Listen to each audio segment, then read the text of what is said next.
Welcome back. I'm talking to researcher Derek Willis, who in the late 1990s built his own rockets with the intention of trying to get them in orbit.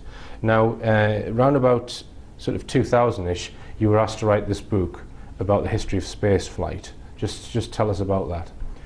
Well, the basic concept of the book was that what we were amateurs trying to build rockets, and the origins of the whole space industry was with a group of amateurs at the beginning of the 20th century. Right. And so you then set about doing your own research for the history of space flight, and you come across one character called Dr. Willy Ley. So just give us some background on him. Well, Willy Ley was really the guy who started it all off in terms of getting a popular interest in rockets and space flight. He was born in Germany in 1909.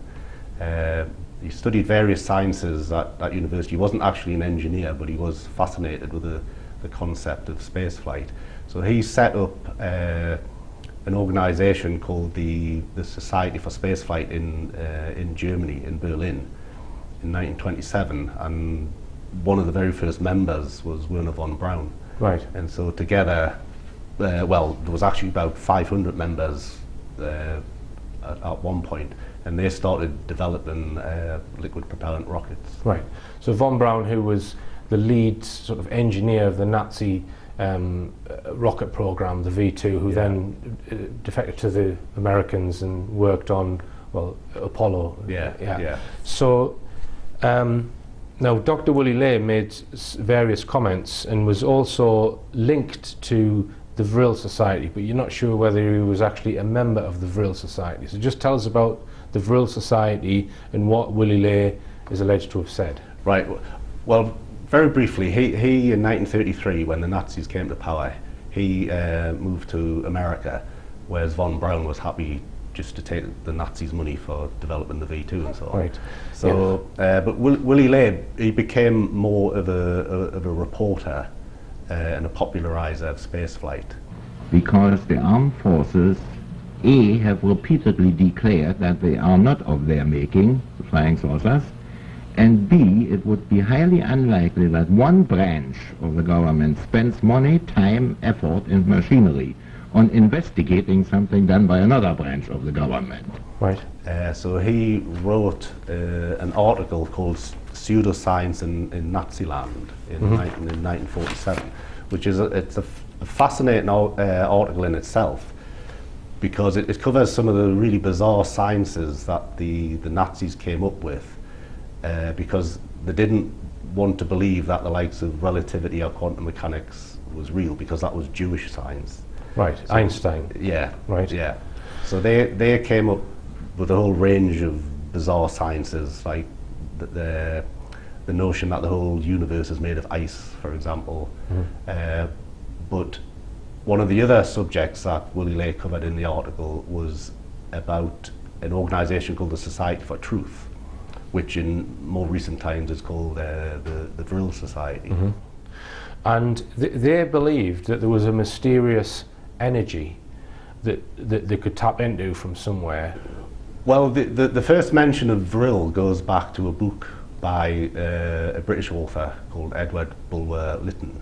This was written in the 1870s, and it was called Vril, the Power of the Coming Race, in which he first described this unusual energy, which it's actually Michael Faraday was probably the first person to talk about this single energy that links everything together. So would that be the energy of the vacuum, zero point energy, do you think? Or is it more sort of along the lines of the orgon accumulator with Wilhelm Reich?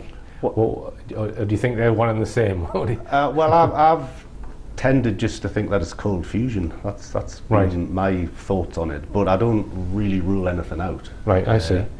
Now, the Vril Society believed that, or spoke about Mesopotamia and the civilizations which existed up to 6000 BC, and that they thought that there was some ancient wisdom given to the human race at that point. Just tell us about that.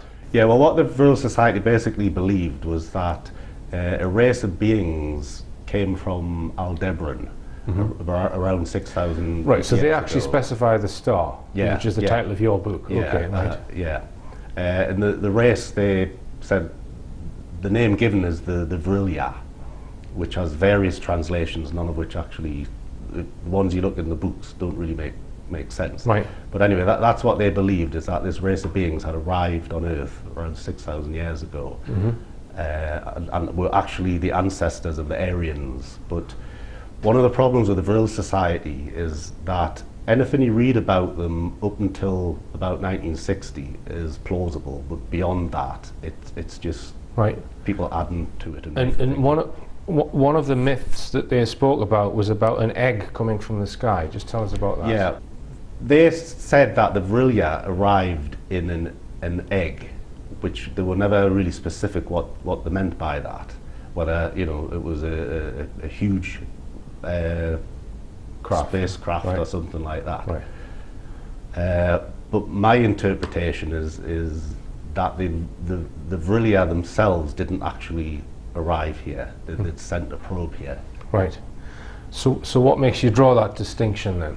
That Well, because there's various Egyptian myths to do with the phoenix and the Ben stone, which is referred to as an egg. right. And to me, it's not a large thing. It's a relatively small machine. Right. And you do think that that's what they're talking about, some kind of technology, Yes, yeah. right?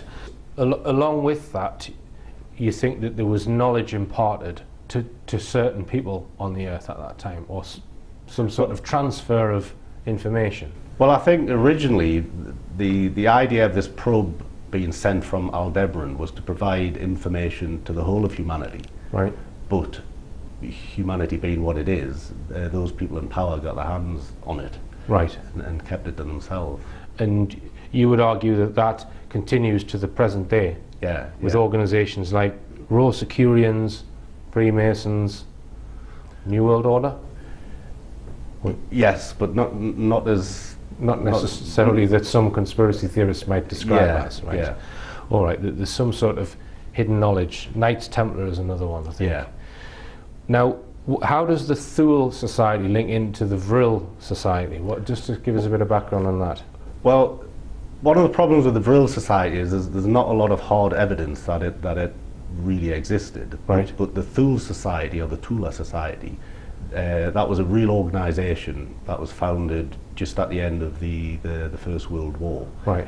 And basically consisted of proto-Nazis, Right. very wealthy people from Bavaria.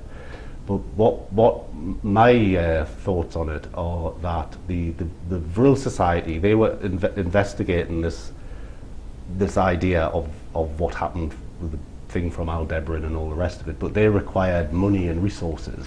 And let's just go back to Dr. Willie Lay, because you think he made a sort of a cloaked statement that he may have actually been a secret member of that. Just tell us why you think that. Well, it's really just the way that the article is written, because a lot of people have just dismissed it out of hand, sort of said, well, he just made it up.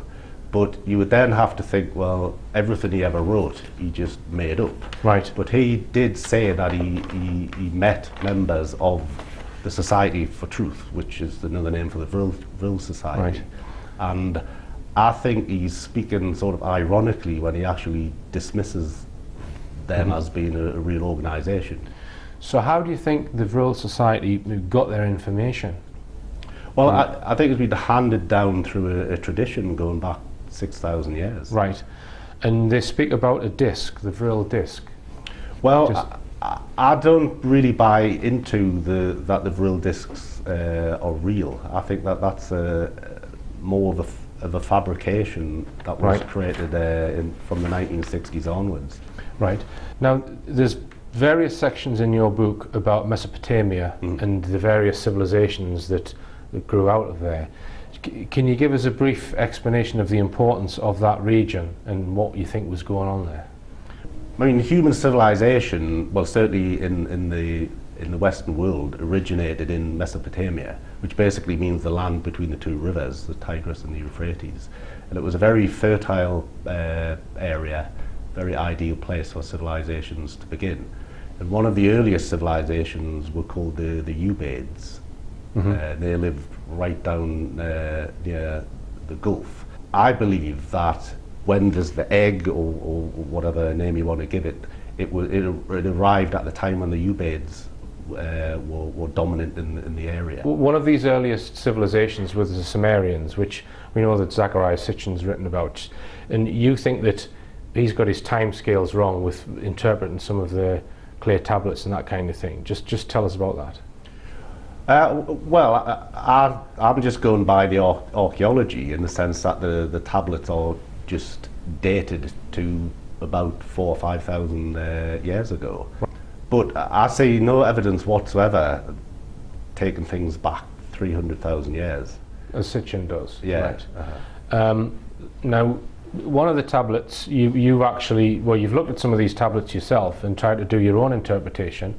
So just tell us about that. What have you derived that you think these important tablets are telling us? Well, the tablet that I looked at, it's really like a storyboard, right? Because firstly, it's a star map. You can see there's a cluster of 7 stars, which is obviously the Pleiades, and the way they are arranged is they're pointing towards a big bright star, which is obviously Aldebaran. Because if you look in the sky, that's how it works. Because the word Aldebaran actually means the follower, and it's following the Pleiades.